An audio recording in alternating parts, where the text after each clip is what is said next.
Assalamualaikum warahmatullahi wabarakatuh. Saat ini saya akan mengklarifikasi tentang dzikir manakib yang beranggapan di luar pesantren saya. Kenapa sih kalau ke pondok pesantren itu banyak orang yang membeli air lalu ditaruh di depan imam, dzikir manakib? Apa sih kegunaannya? Nah, dan yang kedua, dzikir manakib itu dzikir pesugihan. Nah, seperti itu guys. Jadi yang pertama dulu nih, Setimbun ini mengklarifikasi kenapa sih ada air di depannya para jamaah. Nah, kegunaan air tersebut ini disebut air barokah ya guys ya. Barokah ini bukan di air itu ada barokahnya di dalam air tersebut. Di situ nanti jika kita memiliki keluhan, sakit atau penyakit yang tak kunjung sembuh, itu nanti diaturkan kepada kiai. Jangan percaya kepada air, jangan percaya kepada kiai sirik, musyrik. Itu diaturkan kepada kiai dan kiai mendoakan secara langsung kepada Allah Subhanahu wa taala. Karena para ahli ulama atau kiai, para ahli ulama itu adalah pewaris dari Nabi akhir zaman, pewaris Nabi, yaitu para ahli ulama atau kiai. Jadi Romoya ini mendoakan jamaahnya, mendoakan umat langsung kepada Allah agar diberi kesembuhan, agar diberi kemudahan dalam urusan dan penyakit yang diderita. Kiai Muzaki ini memohonkan langsung kepada Allah Subhanahu wa taala dengan izin dan ridhonya Allah Subhanahu wa taala. Alhamdulillah terbukti banyak dengan izin Allah. Makanya Kiai Muzaki tidak menganjurkan jangan percaya kepada air sirik, jangan percaya kepada kiai musyrik, jangan seperti itu. Mari kita bermunajat, dzikir bareng bersama Kiai Haji Ahmad Muzaki Sa'afodi di Jember.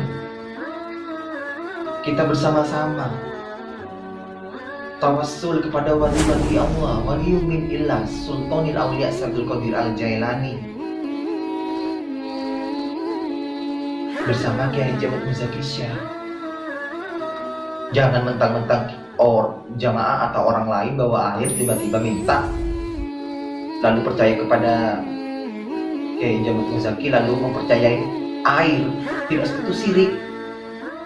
Jika kiai, katanya guru Setimbun ini, Romoyai juga ngomong demikian sendiri loh. Kalau ada kiai yang takabur, sombong, kekaromahannya akan dicabut oleh Allah Subhanahu wa taala. Mendapat ujian yang sangat berat. Saya camkan ceramah beliau, saya telaah dengan baik-baik dan saya buntel ikat rapat-rapat di hati saya. Makanya jangan salah paham, pemikiran Anda yang pendek tidak cukup di nalar Anda, makanya beranggapan demikian. Jadi saya tiba di sini meluruskan, mengklarifikasi agar Anda tidak seenaknya menilai seorang guru, kiai, para alim ulama demikian. Dzikir manakib itu dzikir pesugihan, dzikir manakib itu dzikir pesugihan. Bukan karena ikut dzikir manakib kita tiba-tiba mendadak melejit kaya, meledak kaya. Tidak seperti itu. Itu memudahkan kendaraan kita untuk menuju ke Siratal Mustaqim, untuk memudahkan iman dan Islam kita menuju akhirat Allah yang ada di alam barzah sana, yang kita akan hisab di hari esok untuk jumpa kepada Allah Subhanahu wa taala. Tidak gampang guys. Kalau tidak melalui kiai, melalui para alim ulama, kita sendiri masih belum mampu. Kita sendiri masih kurang, ilmu kita masih cuil, belum ada apa-apanya dibanding para alim ulama. Kiai beranggapan yang bukan-bukan dzikir manakib adalah dzikir pesugihan. Saya timbul gini-gini aja kok, walaupun ikut dikir manakib. Tapi alhamdulillah, saya timbul diberi kecukupan oleh Allah Subhanahu Wa Taala. Dan Allah mengijabah setiap doa-doa yang diinginkan oleh saya timbul. Itu memudahkan itu mengikuti dikir manakib. Dari pesantren si A komentar ke pesantren si B gini-gini, beranggapannya jatuhnya jadinya yang bukan. Tidak seperti itu. Datang dulu, hadiri dulu dikir majelis manakib Abdul Qadir Al-Jailani, baru Anda komentar, baru pengaksana sini. Saya timbul melihat banyak yang para alim ulama, kiai, banyak aksi-aksi kekerasan kepada para alim ulama kita, habaib kita, para alim ulama kita, habaib kita ditusuk. Ini orang muslim yang menusuk Sari Jabir kemarin, yang bulan-bulan kemarin. Ustadz dibacok setelah sholat subuh di bulan-bulan kemarin juga terjadi. Ustadz sholat dibacok dari belakang, naudzubillah. Mau jadi apa Anda? Musola dicoret-coret, naudzubillah. Allah membutakan hati-hati yang orang-orang yang demikian. Allah membutakan karena dia benci kepada umat Islam. Saya tidak mau menggubris ya, kalau orang-orang non-muslim atau orang kafir sana, dia beranggapannya memang jangankan percaya kepada para alim ulama atau kiai dan ustaz, ke Tuhan kita pun dia tidak percaya. Yang hanya melakukan durjana di bumi ini, yang hanya melakukan fitnah dan memfitnah. Saya tidak menggubris itu. Loh, ini ada yang muslim ngomong kiai seperti itu, ngomongnya seperti itu, beranggapan yang bukan kepada kiai para alim ulama. Ini muslim loh, ke kiai ngomongnya yang bukan. Selama kiai tersebut menuntun kita pada jalan kebenaran, kepada ajaran-ajaran Islam yang rahmatan lil alamin, kita wajib mencari, mengejar ilmu kita kepada guru kita. Karena di diri kita sendiri ilmu kita masih sedikit. Kita butuh pencerahan, ilmu yang baik-baik tentang agama Islam. Ilmu kita masih secuil, belum apa-apanya dibanding para alim ulama. Anda ngomong komentar yang bukan, kayak poligami lah, ngomong innalillahi lah di komentar saya timbul itu, di video-video sebelumnya. Yang saya herankan juga ada loh yang muslim,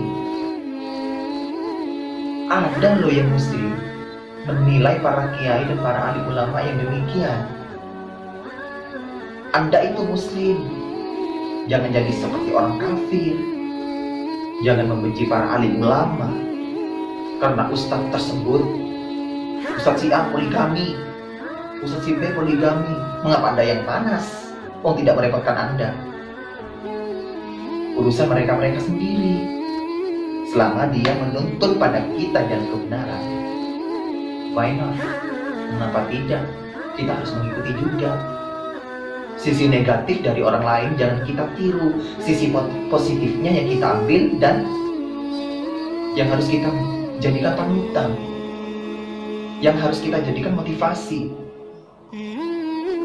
Bukan Anda membenci, mengolok-olok para alim ulama, kiai dan ustadz habaib kita, menusuk, melukai.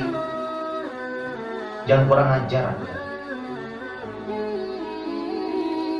Saya memang tidak menggubris sih kalau orang kafir itu ngomongin bukan.